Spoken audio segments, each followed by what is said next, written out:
जय हिंद दोस्तों, क्या हाल चाल। उम्मीद करता हूँ कि आप लोग स्वस्थ होंगे। मैं प्रिंस कुमार आप सबका स्वागत करता हूँ आपके अपने यूट्यूब चैनल जिसका नाम है CUET ब्लूम। दोस्तों, इस चैनल पर हम लोग CUT की प्रिपरेशन करेंगे जिसके अंदर हमारा मेनली फोकस रहेगा हिस्ट्री डोमेन सब्जेक्ट्स पे। तो मैं यहाँ पर सारी हिस्ट्री डोमेन सब्जेक्ट्स की वीडियो बनाऊँगा और अच्छी तरह से आप लोग को बताऊँगा कि किस तरह से चैप्टर्स के इम्पोर्टेंट फैक्ट्स को पढ़ना है, किस तरह के सवाल आप लोगों से जो है NTA पूछ रहा है। मैं आप लोग को हर चैप्टर के अंदर वो सारे सवाल बताऊंगा जिस मतलब पूछे गए आप लोगों से NTA ने उस चैप्टर से। तो आज हम लोग पढ़ने वाले हैं चैप्टर नंबर 5 जिसका नाम है यात्रियों के नज़रिए। लेकिन NTA ने जो अपना ऑफिशियल सिलेबस बताया है उसके अंदर चैप्टर का नाम है यात्रियों के नज़रिए से मध्यकालीन समाज। तो हम लोग को इस चैप्टर को पढ़ना है। तो चलिए दोस्तों, बिना किसी देरी के शुरू करते हैं। अगर आप लोग चैनल पर नए हो तो आप लोग मेरे चैनल को सब्सक्राइब कर लीजिए और जुड़े रहिए ढेर सारी इंपॉर्टेंट वीडियोस के लिए, गाइडेंस के लिए। तो बिना किसी देरी के चलिए वीडियो को शुरू करते हैं। तो दोस्तों, हमारी जो स्ट्रैटेजी रहती है कि पहले हम NCERT को अच्छी तरह से डीपली पढ़ते हैं और NCERT से समझने का प्रयास करते हैं कि किस तरह से जो है NTA आप लोगों से सवाल पूछता है, कहाँ से कौन कौन से स्टेटमेंट से वो सवाल पूछता है, फैक्ट से। और मैं आप लोग को जो है बताता भी हूँ। मैंने आप लोग जितने भी इससे पहले जितने भी आप लोग को 4 चैप्टर कवर कराए हैं, MCQs पढ़ाए हैं, तो मैंने आपको साथ साथ बताते चला हूँ कि किस तरह से NTA जो आप लोगों से सवाल पूछती है। बिल्कुल सबूत के साथ आप लोग को बताता हूँ। जैसे कि आप लोग यहाँ पर देख सकते हैं कि मैंने जो है ये देखिए ये वाला सवाल पूछा था NTA ने। तो ये हम लोग एक एक करके जो है ये कहाँ से पूछा है सब चीज़ हम लोग अच्छी तरह से डिस्कस करते हैं। तो इस तरह से हमारा पढ़ने का स्ट्रैटेजी है। पहले NCERT को अच्छी तरह से पढ़ना है डीपली, क्योंकि NCERT ही से ही वो लोग सवाल बनाएंगे यहीं से। तो जिस बच्चे ने NCERT को कवर कर लिया अच्छी तरह से तो उसको बाहर का कुछ भी पढ़ने की ज़रूरत नहीं है। और इसके बाद एक बार हमारी NCERT हो जाती है उसके बाद में हम लोग क्या करते हैं कि प्रीवियस ईयर के पेपर को और कुछ इंपॉर्टेंट MCQs में सेट करता हूँ जिसको हम लोग मॉक टेस्ट के रूप में सॉल्व करते हैं। तो ये इस तरह से हमारी प्रिपरेशन अच्छी हो जाएगी।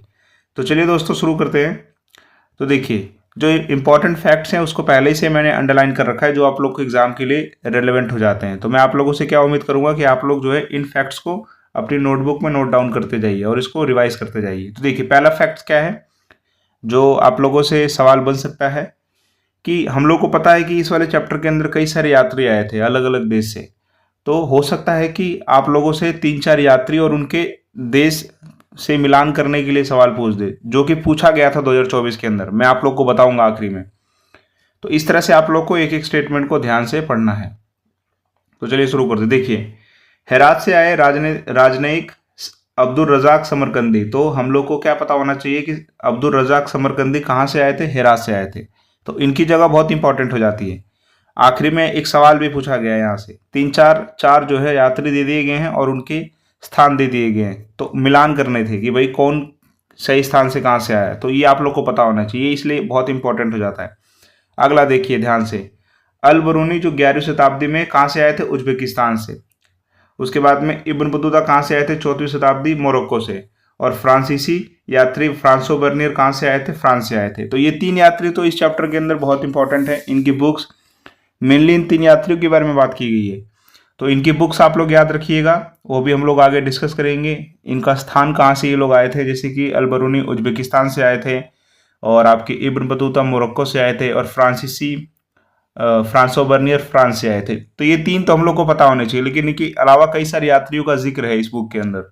तो उनसे भी जो है नेशनल टेस्टिंग एजेंसी आप लोगों से सवाल पूछ लेता है। तो चलिए 1 बाय 1 देखते हैं कौन कौन से फैक्ट्स इस चैप्टर से बहुत इंपॉर्टेंट है। सबसे पहले बात करेंगे अल बरूनी की बुक।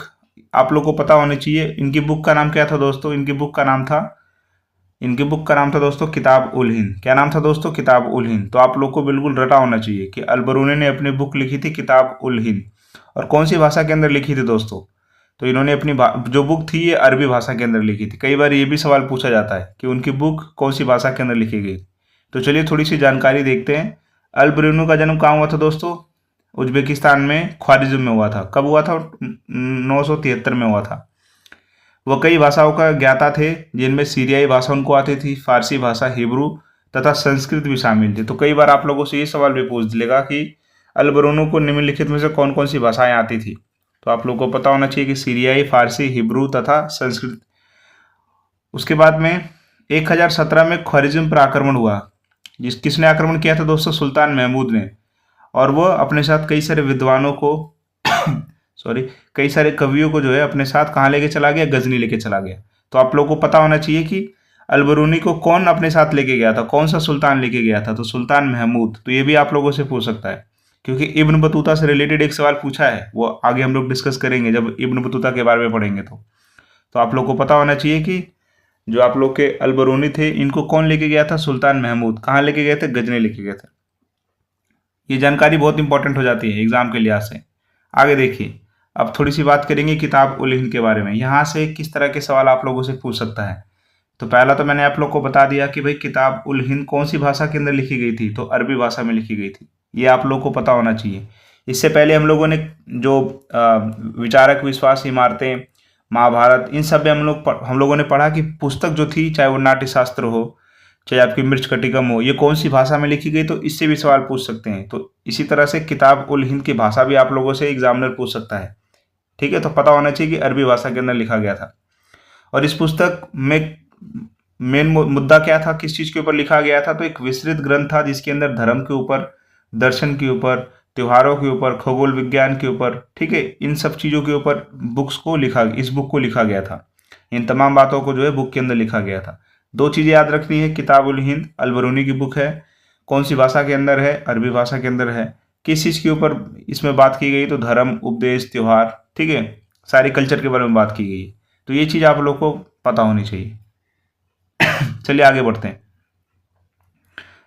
और देखते हैं कौन सी। अब देखिए, इब्न बतूता, अलबरूनी से इतनी जानकारी काफ़ी थी। अब इब्न बतूता से देखते हैं।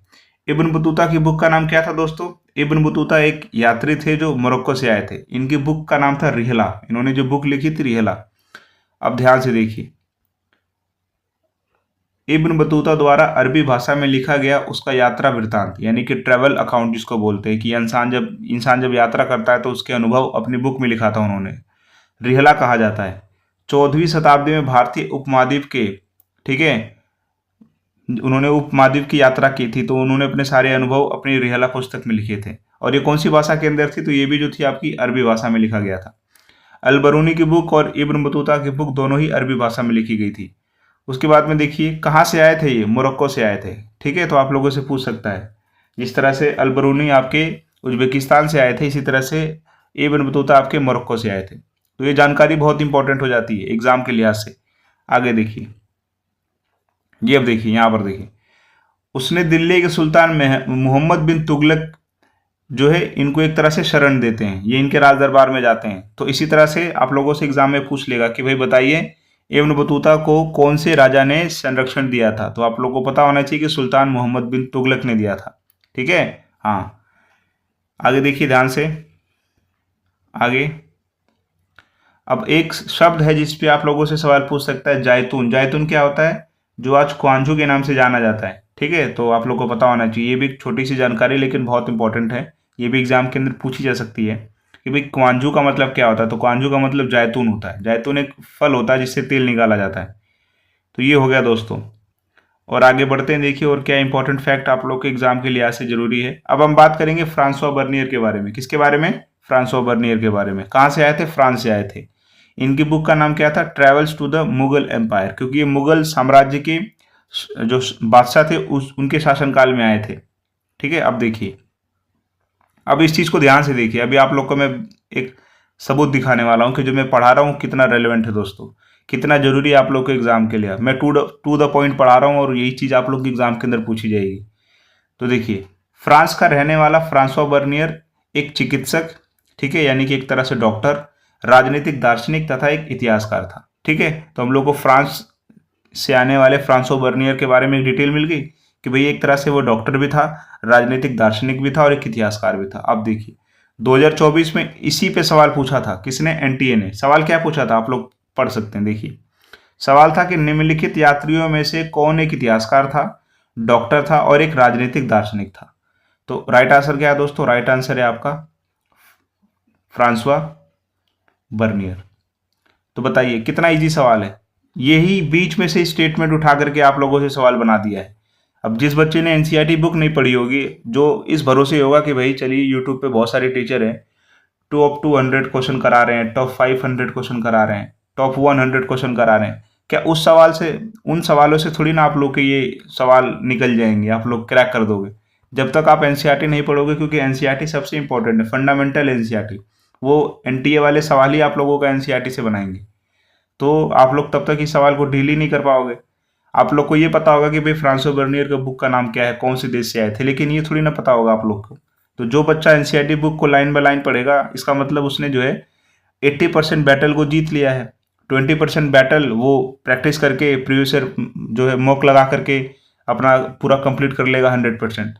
तो इसलिए मैं आप लोगों को बोलता हूँ कि आप लोग एनसीईआरटी बुक पे फोकस कीजिए। और एनसीईआरटी बुक को भी सारी नहीं पढ़नी, उसमें से कुछ काम की चीज़ें होती हैं। आपके एनटीए जहाँ से सवाल बनाता है तो वो कौन बताएगा, वो मैं आप लोग को बताऊंगा।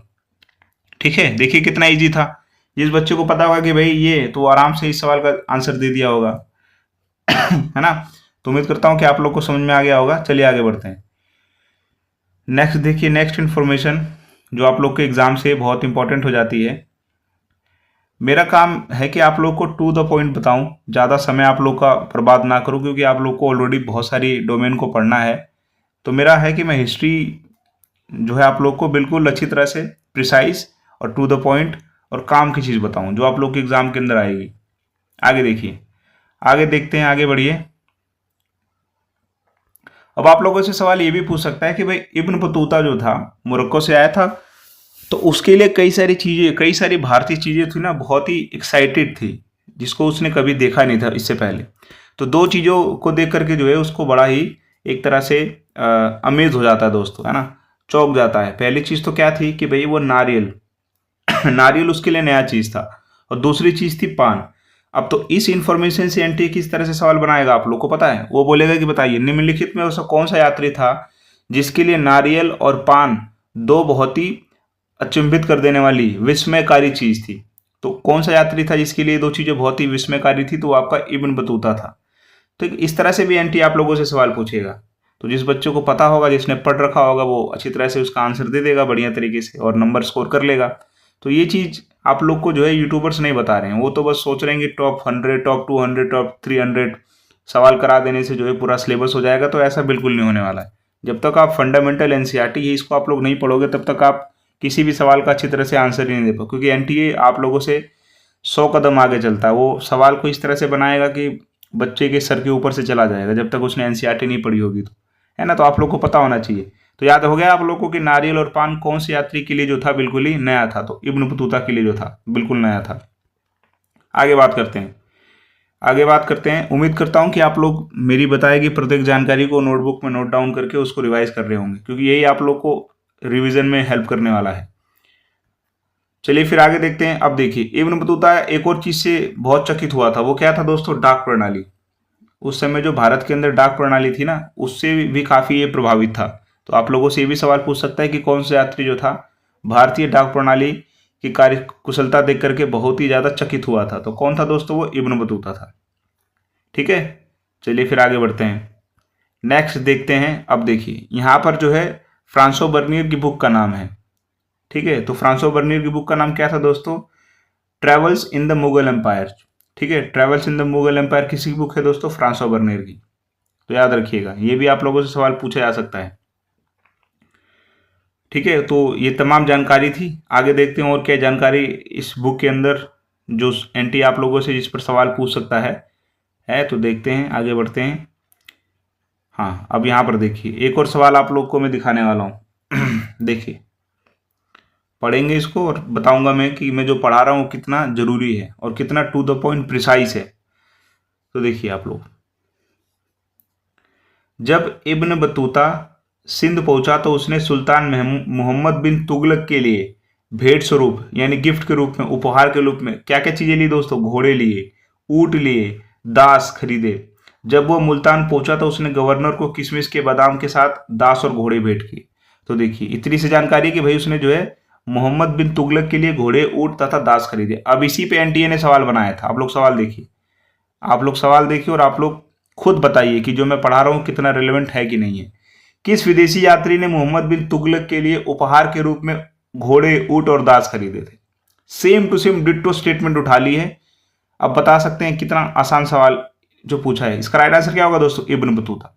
Same to same statement NCERT से ही उठाइए और कुछ नया नहीं किया उन लोगों ने, बस स्टेटमेंट उठाइए बीच में से स्टेटमेंट उठाइए और कहीं टेढ़ा मेढ़ा नहीं किया स्टेटमेंट को, सेम टू सेम स्टेटमेंट पे ही सवाल पूछ दिया कि वो कौन सा यात्री था जिसने सुल्तान मोहम्मद बिन तुगलक के लिए भेंट स्वरूप घोड़े, ऊंट तथा दास खरीदे। तो हम लोग को पता है भाई इब्न बतूता ने खरीदा। तो जिस बच्चे ने एनसीईआरटी को लाइन बाय लाइन पढ़ा होगा ना, वो आसानी से इस सवाल का जवाब दे दिया होगा। और जिस बच्चे ने यूट्यूबर्स के भरोसे गया होगा यूट्यूब पे कि भाई 200 एमसीक्यूज 300 एमसीक्यूज, तो जरूरी थोड़ी ना कि उन एमसीक्यूज में से उसने ये एमसीक्यू भी शामिल किया होगा या ये स्टेटमेंट पढ़ करके इस पे भी सवाल बनाया होगा जिससे बच्चे की प्रैक्टिस होगी। तो बच्चा तो फेल हो गया क्योंकि उसने ये स्टेटमेंट पढ़ी ही नहीं है। और एनटीए 4 कदम आगे रहता है, 100 कदम आगे रहता है, उसने इस पे सवाल बना लिया। तो आप लोगों को मैं बोलता हूँ कि एनसीईआरटी बहुत इंपॉर्टेंट है। एनसीईआरटी जो है सारे एमसीक्यूज का बाप है। एनसीईआरटी अगर आपने पढ़ लिया तो आपको कुछ भी फालतू पढ़ने की जरूरत नहीं है, कुछ भी बाहर की चीज़ें पढ़ने की जरूरत नहीं है, क्योंकि एनसीईआरटी ही वो किताब है जहाँ से एनटीए आप लोगों से सवाल पूछेगा। लेकिन ये बच्चे समझते नहीं हैं।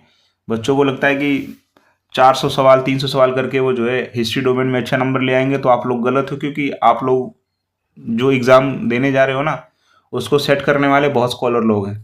तो इस तरह से जो है हम लोग को पढ़ना है। तो देखिए कितना इजी स्टेटमेंट था, जिस बच्चे ने पढ़ा होगा आराम से उसने आसानी से आंसर दे दिया होगा। चलिए फिर आगे बात करते हैं। अब आप लोगों से सवाल ये भी पूछ सकता है कि भाई बताइए निम्नलिखित में से कौन सी यात्री ने जो है दास प्रथा के बारे में जिक्र किया है अपनी पुस्तक में? तो इब्न बतूता ने जिक्र किया है, चूंकि वो खुद दास भेंट स्वरूप लेके गया था और उसने अपने बुक के अंदर जिक्र भी किया है कि भाई बाजारों के अंदर दासों को सामान की तरह खरीदा और बेचा जाता था। तो इस पे भी आप लोगों से सवाल बन सकता है, बिल्कुल बन सकता है। और एक और सवाल पूछ सकता है कि बताइए निम्नलिखित में से कौन से यात्री ने जो है सती बालिका का जिक्र किया है? तो भाई फ्रांसो बर्नियर ने किया है। बर्नियर के वृत्तांत में सबसे पहले मामरिक विवरणों में से हमें पता चलता है कि भाई सती प्रथा। तो इस तरह से सवाल आप लोगों से पूछ सकता है कि सती प्रथा का वर्णन किसने किया है? तो भाई फ्रांसो बर्नियर ने। दास प्रथा का वर्णन किसने अपनी पुस्तक में किया है? तो ये आपका इब्न बतूता ने किया है। तो इस तरह से सवाल आप लोगों से एनटीए पूछेगा। तो परेशान होने की जरूरत नहीं है, आप लोग को बस मेरी वीडियोस को देखना है और जो मैं चीज़ें आप लोग को बता रहा हूँ वो आप लोग को फॉलो करना है, और इसके बियॉन्ड आप लोग को कुछ भी नहीं करना है। ठीक है, उम्मीद करता हूँ कि आप लोग को ये समझ में आया होगा। चलिए आगे बढ़ते हैं। अब देखिए, अब यहाँ से भी सवाल पूछे जाते हैं, काल रेखा से भी सवाल पूछे जाएंगे। ये भी मैं आप लोग को भी एविडेंस देने वाला हूँ। तो मैंने आप लोग को शुरू में ही बोला था कि इस चैप्टर में मेनली 3 यात्रियों के बारे में हमें बहुत अच्छी तरह से पढ़ना है। पहला तो आपका अलबरूनी, दूसरा आपका इब्न बतूता, फिर तीसरा आपका फ्रांसो बर्नियर। लेकिन कई सारी जगहों पर कुछ अन्य देश के यात्रियों का भी जिक्र होता है, जैसे कि मार्को पोलो कहाँ से आए थे? मार्को पोलो इटली से आए थे। ठीक है, तो आप लोग याद रखिएगा, मार्को पोलो कहाँ से आए थे? इटली से आए थे। अब्दुल रजाक समरकंदी कहाँ से आए थे? समरकंद से आए थे। उसके बाद में अफानासी निकितिच ये कहाँ से आए थे? रूस से आए थे। ये सारे यात्री जिन्होंने भारत की यात्रा की थी। उसके बाद में दुआर्ते बारबोसा ये कहाँ से आए थे? पुर्तगाल से आए थे। उसके बाद में सैदी अली रईस तुर्की से आए थे। अंतोनियो मांसरेते ये कहाँ से आए थे? स्पेन से आए थे दोस्तों। उसके बाद में महमूद वली बल्खी कहाँ से आए थे? बल्ख से आए थे। पीटर मुंडी इंग्लैंड से आए थे। जो बैप्टिस्ट टेवर्नियर फ्रांस से आए थे। और फ्रांसो बर्नियर तो हमें पता ही फ्रांस से आए थे। तो इन सारे यात्रियों के नाम और उनके देश आप लोग कॉपी में लिखिए, क्योंकि इससे भी सवाल पूछा गया 2024 के अंदर। देखिए आप लोग, ये देखिए क्या बोल रहा है कि भाई सूची 1 को सूची 2 से मिलाइए। ये सवाल मैंने खुद से नहीं बनाया, ये सवाल 2024 के अंदर पूछा गया था एनटीए ने इस चैप्टर से। तो एक तरफ आपके यात्री दे रखे हैं और एक तरफ उनके देश दे रखे हैं। तो आप लोग को बताना है कि भाई कौन सा यात्री का सही देश कौन सा है। तो देखिए दुआर्ते बारबोसा, अभी ऊपर हम लोगों ने पढ़ा दुआर्ते बारबोसा कहाँ से आए थे दोस्तों? ये देखिए दुआर्ते बारबोसा पुर्तगाल से आए थे। तो देखिए, तो दुआर्ते बारबोसा पुर्तगाल हो जाएगा। दुआर्ते बारबोसा, और पुर्तगाल कहाँ है दोस्तों? ए का थर्ड होना चाहिए। तो देखिए ए का थर्ड किस किस के अंदर है? ए का थर्ड तो एक तो फोर्थ के अंदर है, और ए का थर्ड आपका सेकंड के अंदर, और बाकी सबको क्या कर दीजिए? काट दीजिए। ठीक है, नेक्स्ट देखिए इब्न बतूता हम लोगों ने पढ़ रखा, कहाँ से आए थे दोस्तों? इब्न बतूता आपके आए थे मोरक्को से, यानी सी का फर्स्ट देखिए, सी का फर्स्ट किसके अंदर है? सी का फर्स्ट इसके अंदर भी है, और सी ये तो नहीं है इसके अंदर। तो राइट आंसर क्या हो जाएगा? राइट आंसर हो जाएगा ऑप्शन नंबर बी। एंड उसके बाद में मार्को पोलो, वो भी ऊपर हम लोगों ने पढ़ा, मार्को पोलो इटली से आए थे। और एंटोनियो मोंसेरेट ये कहाँ से आए थे? स्पेन से आए थे। तो देखिए कितना इजी सवाल आप लोगों से पूछा है। जिस बच्चे ने इन तमाम जानकारियों को अपनी नोटबुक में लिखा होगा और रिवाइज किया होगा, वो आसानी से इस सवाल को जवाब दे दिया होगा। तो जो मैं पढ़ा रहा हूँ वो कहीं बाहर का नहीं पढ़ा रहा हूँ, बहुत इंपॉर्टेंट चीज़ पढ़ा रहा हूँ, एनसीईआरटी से पढ़ा रहा हूँ और टू द पॉइंट पढ़ा रहा हूँ और बिल्कुल काम की चीज़ पढ़ा रहा हूँ। क्योंकि मुझे आपकी समय की जो है वैल्यू पता है, क्योंकि आप लोग के ऊपर ऑलरेडी बहुत सारे सब्जेक्ट्स के बर्डन है। तो मैं चाहता हूँ कि हिस्ट्री का बर्डन आपका कम हो जाए, ताकि आप लोग अच्छी तरह से बाकी सब्जेक्ट्स पे भी अपना फोकस कर सकें दोस्तों। तो ये आप लोग का चैप्टर था। उम्मीद करता हूँ कि आप लोग को जो है मैं टू द पॉइंट एविडेंस के साथ समझा पाया हूँगा कि जो मैं पढ़ा रहा हूँ कितना रेलेवेंट, कितना जरूरी है और कितना टू द पॉइंट है एग्जाम के लिहाज से। और एनटीए इसी तरीके से सवाल पूछेगा आप लोगों से। ठीक है दोस्तों, तो टॉप 200 टॉप 300 एमसीक्यूज के भरोसे ना रहिए, और जो सबसे इंपॉर्टेंट आधारशिला आप लोग की फंडामेंटल है ना, जो बेस है, वो आप लोग पढ़िए, एनसीईआरटी को कवर कीजिए। और मैं एनसीईआरटी तो वैसे भी आप लोग को लाइन बाय लाइन पढ़ा ही रहा हूँ, है ना। तो आप लोग को क्या करना है, बस चैनल से जुड़े रहना है, जिसका नाम है, देखिए मेरे 2 यूट्यूब चैनल है, एक तो एनसीईआरटी बाय प्रिंस कुमार, और एक मैंने एक और बनाया है जिसपे मैं सीयूटी की प्रिपरेशन करा रहा हूँ, जिसका नाम है दोस्तों सीयूटी ब्लूम। ठीक है दोस्तों, सीयूटी ब्लूम। तो यहाँ पर जो है मैं प्रॉपर सीयूटी के ही लिए वीडियो बना रहा हूँ, हिस्ट्री के लिए। तो आप लोग इन दोनों चैनल से जुड़ सकते हैं, मैं डिस्क्रिप्शन में दोनों चैनल का लिंक दे दूंगा आप लोगों को। तो आप लोग अच्छी तरह से प्रिपरेशन करते रहिए, और उम्मीद करता हूँ कि आप लोग अच्छी तरह से पढ़ाई कर रहे होंगे, रिवीजन कर रहे होंगे, और हिस्ट्री की टेंशन आप लोग को लेनी नहीं है, क्योंकि हिस्ट्री में आप लोग को पढ़ा रहा हूँ और बिल्कुल काम की चीज़ पढ़ा रहा हूँ, और आप लोग को बिल्कुल भी परेशान होने की जरूरत नहीं है। तो आप लोग को बस चैनल को सब्सक्राइब कर देना है और ज़्यादा से ज़्यादा प्यार दीजिए। जय हिंद दोस्तों।